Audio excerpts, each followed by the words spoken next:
So hello, welcome back to the channel. We're here again with another Assetto Corsa Competizione video.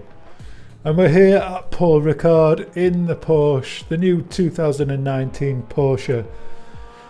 Well, what can I say about this car and track combination? Thoroughly enjoyed putting a setup together. This has recently featured Paul Ricard in the XCL hot lap session on the Sunday afternoon, and it's kind of I would say a double-edged sword, this video, sort of emphasising the weakness that the Porsche seems to have at Paul Ricard, but it's kind of, I don't know, it's almost like trying to understand where the cars differ so much.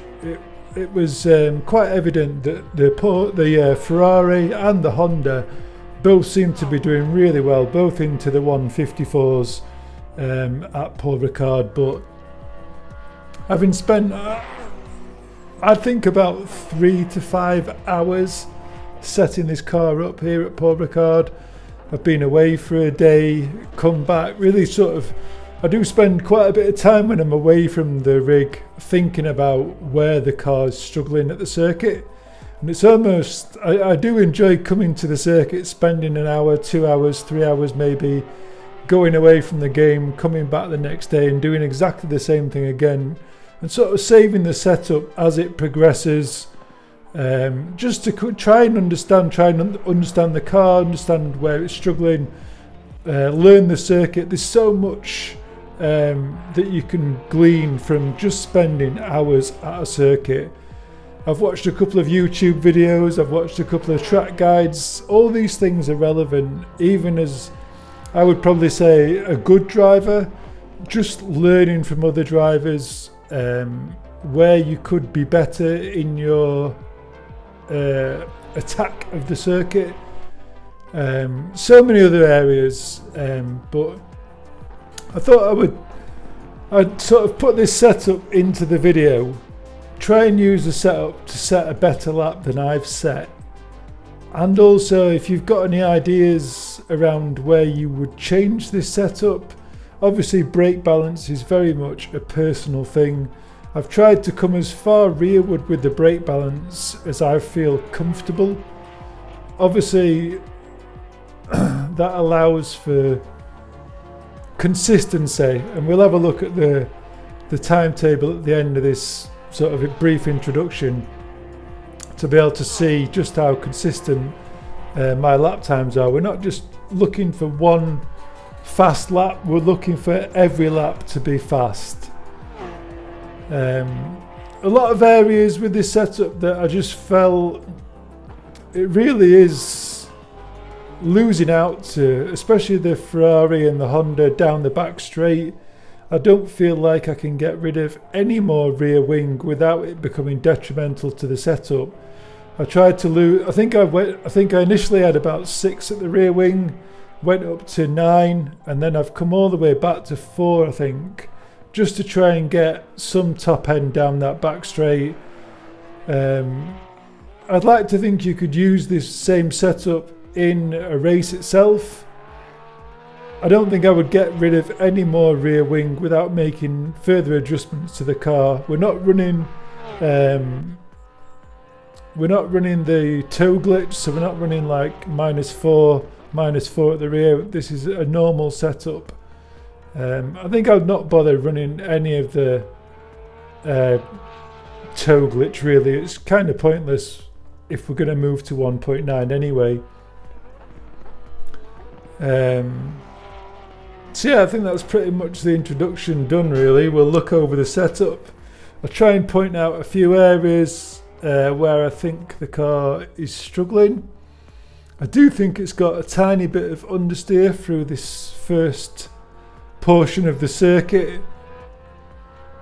I think down the back portion of the circuit, as much as I would want a little bit more oversteer, especially through this right hander. I wouldn't really call it oversteer. I'd want more stability at the rear of the car to be able to give less understeer. I'd really would like to just throw the car into this corner. You can see me running wide on this one, but it really does feel like when you lift off the throttle, I would just like the nose to tuck in a little bit tighter, but through this long right-hander, the rear of the car does feel a little bit loose. I think if you were to bring the bias on the brake further rearward, you'd soon start to lose the rear of the car under braking, because it's such a cornering circuit under braking. It is a very technical circuit, I'll give it that. Paul Ricard, we'll try and just come on board with a replay as we go for another lap. I'll do the inboard view. So just looking for these curbs on the right hand side, braking just after the curb, down to second gear, try and hook up that inside curb. Obviously just trying to cut as much as we can on that one, dropping to TC4 on the exit, back up to TC8, looking to just brake just past the 100-yard board. The car understeers a little bit through there, really don't like how it sort of moves around. And again here, lots of understeer, just trying to get the car slowed down. Trying to get to this inside line so that we can cut across, not cutting too much of that inside curve, because it really does seem to unsettle the car. I was definitely driving in the Honda here. We're well up to 260 kilometers before this bridge, and to be able to just hit it as we come under the bridge, I know the Porsche is struggling down the back straight here. I'm sure it was up to about 280 kilometers an hour, whereas we're getting 277 maximum as we come to just lift off, and a touch of brake, a little bit of instability through the corner, down to third, down to second, squeeze of the accelerator to get the corner tightened up a little bit, brake, accelerate, braking where the marks are in the tarmac, down to second, down to first, and then power on the exit, using the curb on the exit, back to TC4, back to TC8, braking at the blue curb on the right hand side, trying to hook up this inside curb and just let it drag you around a bit, braking at the marbles on the right hand side there, or left hand side, and trying to just throw the car into that last apex.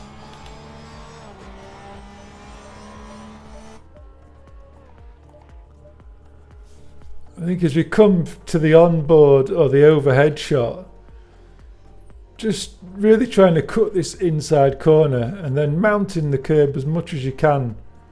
I really do think the car has a understeer section through the first portion of the circuit, and then it's oversteering a little bit through the last portion. Very hard to set the car up here. But if you have got any tweaks, please do leave them in the comments. Let me know if you've managed to better the lap time. I think let's come out to the timetable. So I've managed to set a 1:55.2 with this setup. Not in the current session that I just did, but 1:55.2 is my fastest time. But let's just go with the 1:55.6. It's definitely beatable. So looking at the lap times there then. So we've got 1:55.8, 1:56.1. So just 2-3 tenths away. 55.6. So we sort of kind of get a good lap, bad lap, good lap. So we're trying to be in the 1:55s as much as we can, really. Obviously, if we'd have got a good lap here, we'd definitely be looking at the 1:55.5s maybe. Two good first sectors, taking nearly a tenth off each of the previous bests. So let's just look over this setup. Tyre pressure is very hard to gauge around this circuit, and you can see looking at this, the rear tyre temperatures. I had no oh yes, I know why they're so high, because I did a burnout just at the as I finished the session. So let's forget the rear temperatures. I didn't think they were that high at all, so forget the delta on the temperature of the tyres. Obviously you can see the PSI is very high as well. But all round, I'll just turn my fan down since we're not driving. Yeah, all round it's very hard to get the tyre pressures in one window, like 27.8 psi for the whole duration of this lap. It does seem to fluctuate quite a lot as the tyres cool along the long back straight, cooling down the start straight, and then loads of slipping and sliding through the tyres throughout the whole lap, really. It's a very aggressive circuit on the tyres. Obviously we're using a fair bit of caster, so there is a fair bit of weight in the wheel. If you don't like the weight in the wheel, which I'm not sure many people are against, you could always reduce this. It shouldn't have much of an effect on the way the car handles. Even just adding this one click of rear of toe, going from just this negative or a neutral to a positive one, made so much difference. It was about 2 or 3 tenths of a difference through the final sector, which astonished me, to be honest. That much of a difference just with that one click of toe. I went another click of toe, obviously thinking if I gained 3 tenths, another click seemed to just take that away completely. So very surprising what small differences made. Obviously we're using traction control 8, and I'm switching to 4 as well when the car feels settled. Up to you traction control wise.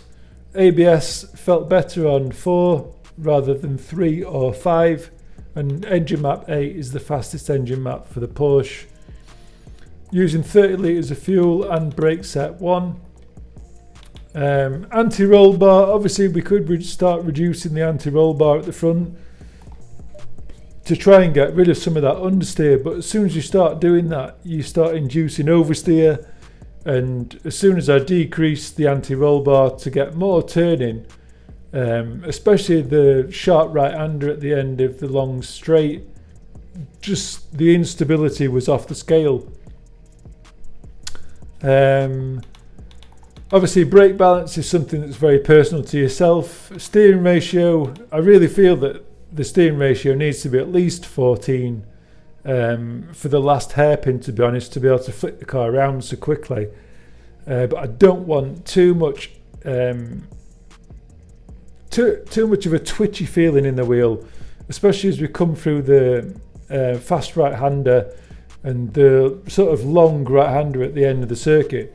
Just having too little input just makes the car it just feels too twitchy for me with it on any less than 14.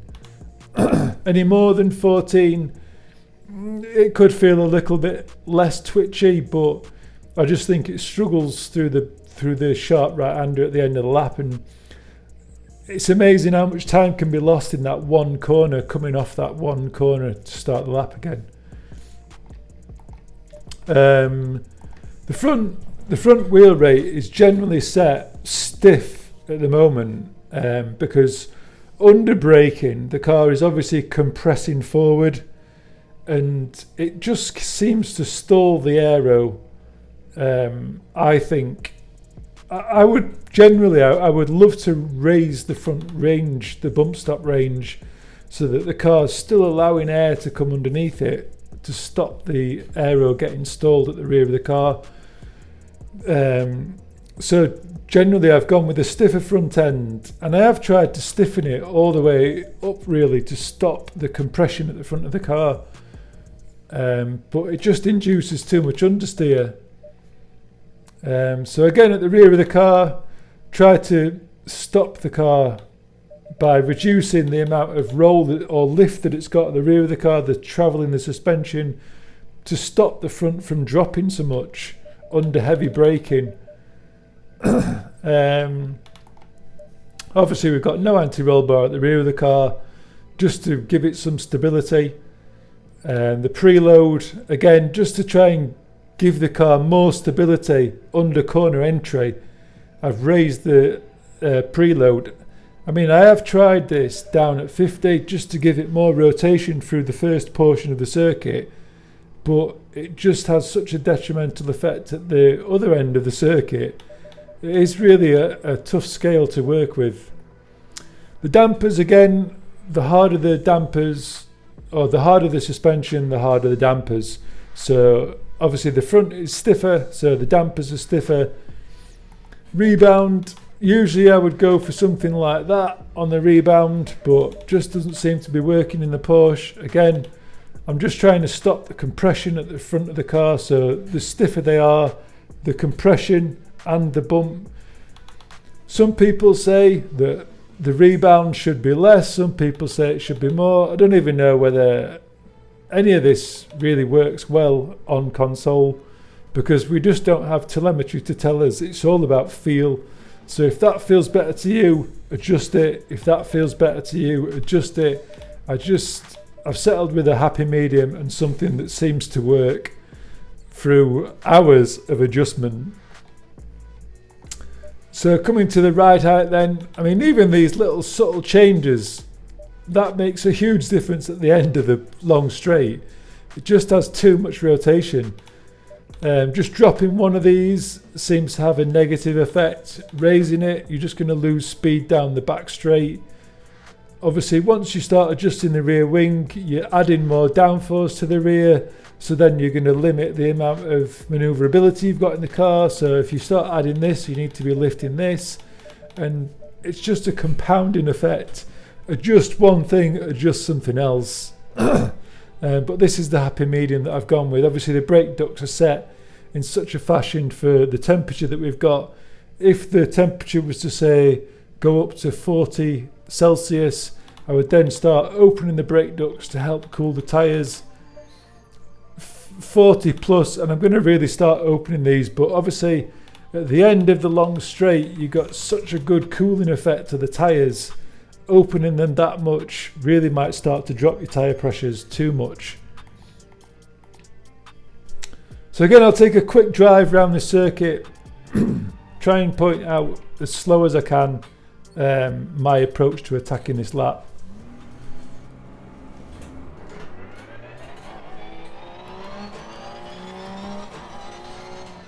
So coming down this long back straight, I think we're maxing out in 4th gear, I think.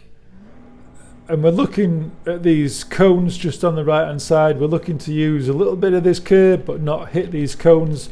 Obviously after a while my wheel's going crazy bouncing over them curbs. Obviously after a little bit of time someone's probably smashed these cones out of the way and you're using the end of the curb. You might be able to gain a little bit, but I'm sure that if you step outside those cones it's going to be a track violation.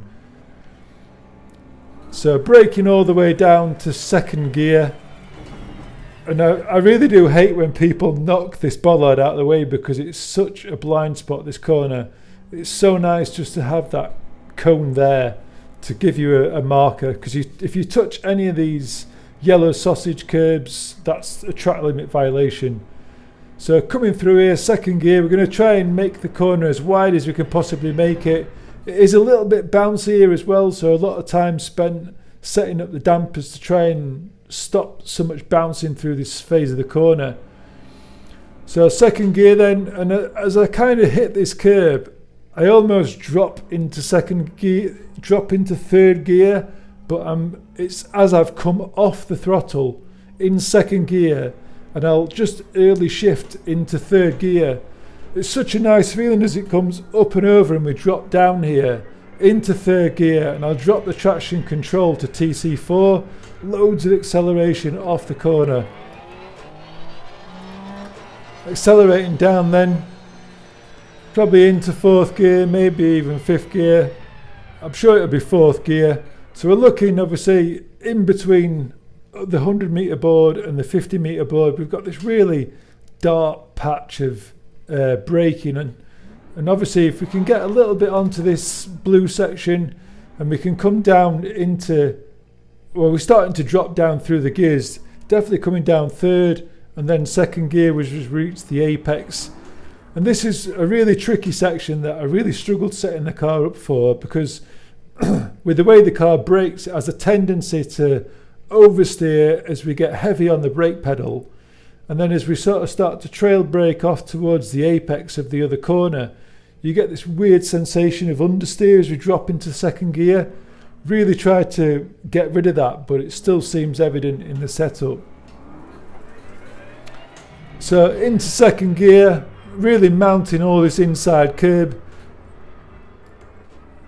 And as we little squeeze of the accelerator as we go from that little corner section to here. But again, we're going to drop down into first gear, hug this inside curb as much as we can, back on the accelerator as well. Hard on the accelerator with TC8, don't worry about losing the rear end. A little squirt of accelerator, almost feels like we go up to second gear. In fact, I probably will go up to second gear. And then as soon as I'm into second gear, I'm dropping down to first gear, heavy on the brake pedal and turning in, trying to clip a tiny bit of this inside curb. Don't take too much of it, unsettles the car.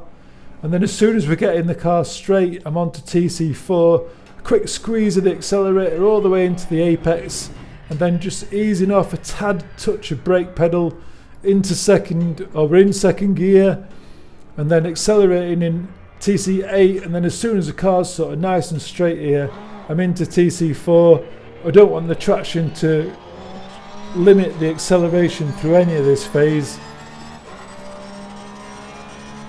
And then a long back straight. I'm trying to hold fifth gear all the way till we see 250 on the kilometres, about where the bridge is. And then like we've seen in the replay, we're going to be up to about 277 kilometres an hour. So very tricky section, to be honest. So as we reach the curb here, not the 100 metre board, the red and white curbing, I'm just going to sort of come off the accelerator, so there's nothing. It's like a snap off the accelerator, and then I'm going to try and drop to fifth gear. Sometimes it allows it, sometimes it sort of holds on to sixth gear, but you can feel the car tighten up. I get off these curbs, it's just juggling me around. So into fifth gear, the car's going to really come out wide. As long as you don't hit any of these raised sort of bollards, the lap's going to stand. You can use all the runoff in this section. I'm surprised how wide it lets you go in that section. You can use all of it really. So we're going to be flying in fifth gear, braking as much as we can in a straight line, into fourth, into third. Don't use too much of that inside curb, just unsettles the car. So into third, we're going to roll around in third, and we can just see this sort of red set of tyres in the background. That's as far as I really want to carry second gear. Otherwise, from there onwards, the corner starts to tighten up a little bit more. So from here onwards, I drop down to second gear. Try and get really out wide, and as soon as we see like this patch of tyres darkening tarmac, I know I can just add a little bit more acceleration in second gear. So it's like a squeeze of the accelerator, absolutely flat out squeeze of the accelerator, and then like a touch of brake pedal. And you can just feel the car tighten up. And then you can run some of this curb, not all of it. I'm not quite sure exactly how much of this curb you can take, but you definitely can't hit the yellow sleeping policeman. So I try and just take the first portion of the curb, getting the right hand tyre on the curbs. So flat out in second gear, up into third gear. Car's going to run a little bit wide, maybe into third gear now. And then just as this tarmac changes colour up ahead, I might even be in fourth gear at this point, we're going to drop down to third gear, straight away, down to second gear. And it's like a shaded section of this corner here. That you can carry second gear, and then we're dropping down to first at about this stage, and then we're flat on the accelerator, and it just sort of brings the car round. Use all the exit curb, and then we're kind of starting to put the car on the curb here as much as you can, and then as soon as we hit this blue portion of the tarmac, we're going to be braking hard in a straight line, down to third, picking up the inside curb, down to second gear, You're hugging this curb as much as you can, not running too wide onto it, picking up that curb again, and just as this tarmac sort of changes colour, we're trying to get the car in a straight line and then braking really hard, and then we're sort of running almost like a late apex to try and come back on ourselves and not clip any of this inside curb. And then we're on the power, TC4. So I'll just return to the garage and we'll come straight out because the tyres are much warmer this way. And I'll just try and run a lap or two. And then we'll, I'm not going for any fastest laps here, just going to set a lap.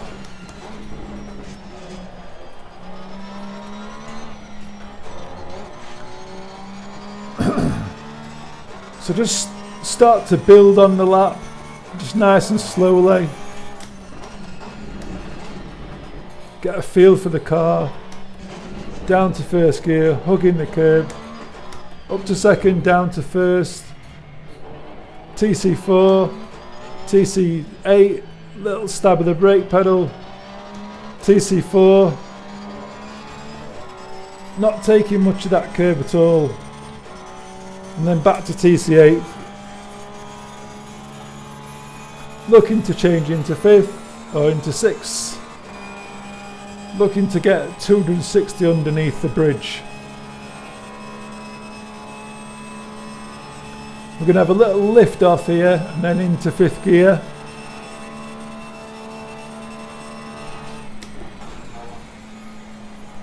Picking up that inside curb.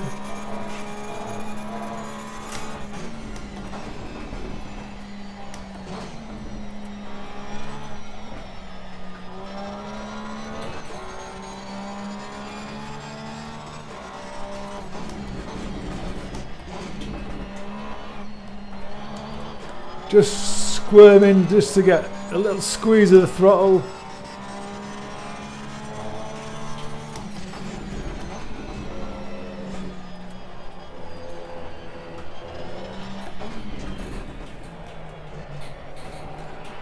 Just tapping the brake pedal here and there to get the car rotating. So let's go for a lap. Not brilliant pressures just yet.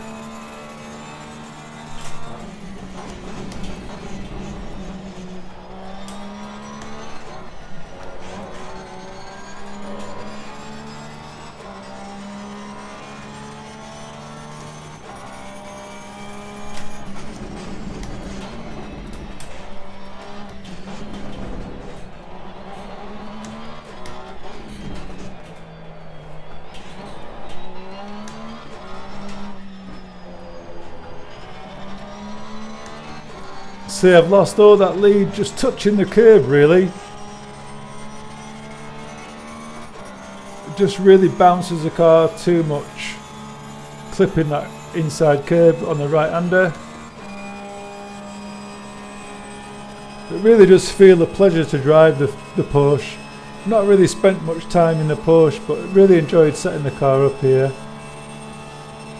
Although it's not the fastest. So a little hesitation in allowing me to come down the gearbox then.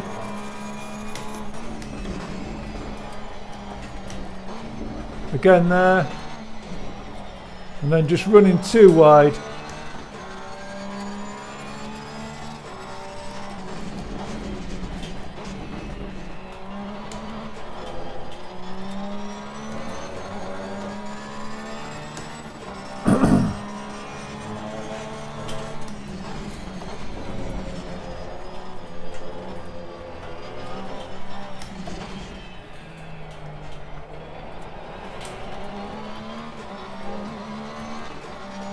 At least got to set at 155.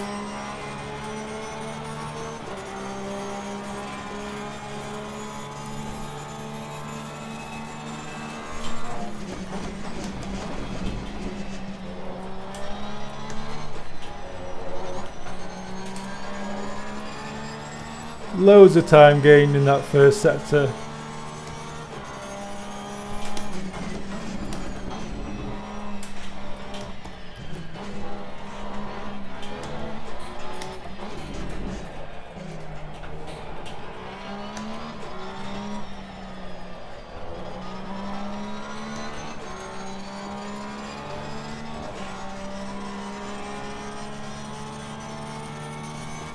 like I said, the 155.6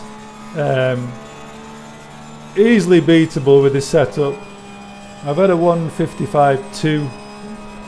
No adjustments made to this setup since that lap time.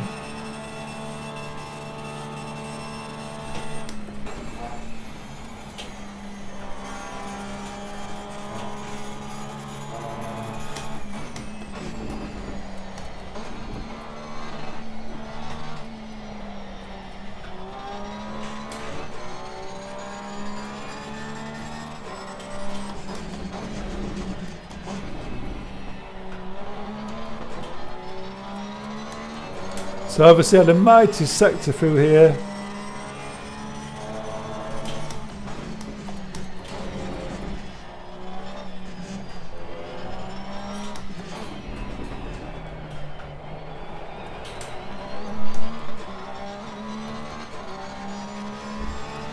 So there we go then, into the 155s. And easily beatable. Easily beatable.